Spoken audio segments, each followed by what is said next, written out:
राम राम।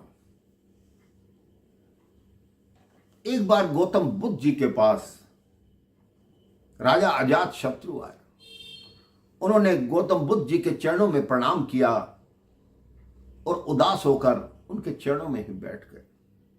भगवान बुद्ध ने पूछा, क्या हुआ राजा, बहुत उदास दिखाई देते हो।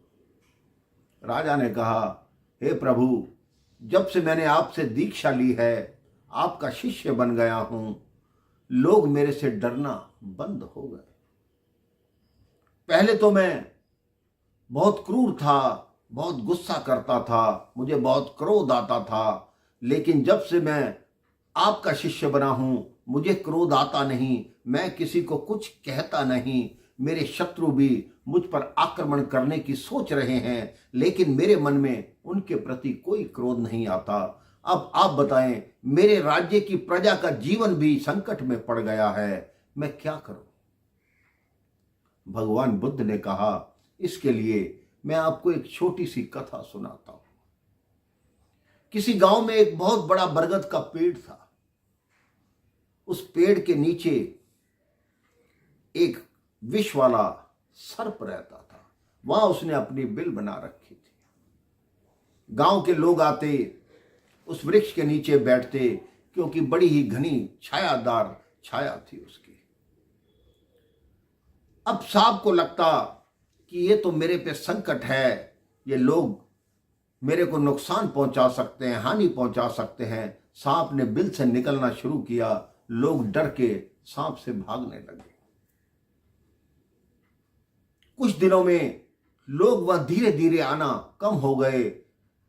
तो सांप ने सोचा कि ये क्या हुआ, अब तो लोग आना बंद हो गए, इसका मतलब मेरा इतना डर फैल गया है। एक दिन एक साधु उसी वृक्ष की तरफ जा रहे थे।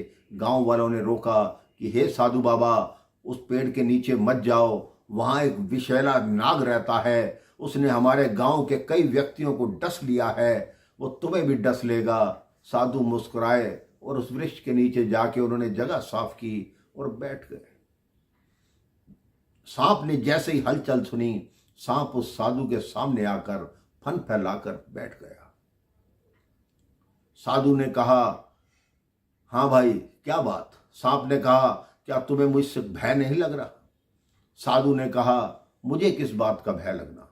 भय उसको लगता है जिसको जीवन से मोह हो, जिसको मृत्यु से डर लगता हो। मुझे मृत्यु से डर नहीं लगता, तो मैं तुम्हारे से क्यों डरूं। सर्प के सामने ऐसी बात करने वाला व्यक्ति पहली बार आया था। साधु ने कहा, अब भी अपने जीवन का सुधार करो, अपनी ये क्रूरता को त्याग दो, देखना ये संसार तुम्हारी पूजा करेगा। उस सर्प ने अपना व्यवहार बदल दिया। लोग आते, वो किसी को भी कुछ नहीं कहता, लेकिन लोग उसका गलत फायदा उठाने लगे। छोटे छोटे बच्चे उसको पत्थर मारते, कोई लाठी मारता। वो हमेशा घायल और दुर्गम अवस्था में ही रहता था। कुछ वर्ष बाद फिर साधु उसी गांव में आए, उसी वृक्ष के नीचे गए। सर्प की हालत देखी, उनको बहुत दया आई। उन्होंने सर्प से पूछा। सर्प ने कहा, मैंने सबको डसना छोड़ दिया, तो लोगों ने मेरा ये हाल कर दिया। तब उन साधु ने कहा कि मैंने तुम्हें किसी से बदला लेने को मना किया था, लेकिन आत्मरक्षा को मना नहीं किया था।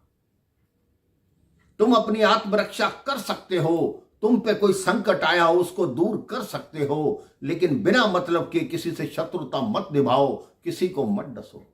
सांप की बात, सारी बात समझ में आ गई, और यही बात राजा अजात शत्रु को भी समझ आई कि गौतम बुद्ध जी क्या कहना चाहते हैं।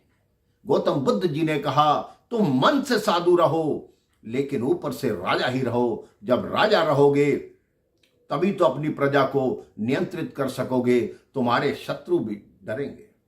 अगर तुम्हारे मन में साधुता होगी तो तुम्हें ईश्वर का ज्ञान होगा, ईश्वर की प्राप्ति होगी। आप भी आत्मरक्षा के लिए बिल्कुल दीनहीन मत बन जाइए, क्योंकि ये दुनिया ऐसी है, जो सीधा पेड़ होता है सबसे पहले उसी को ही काटा जाता है।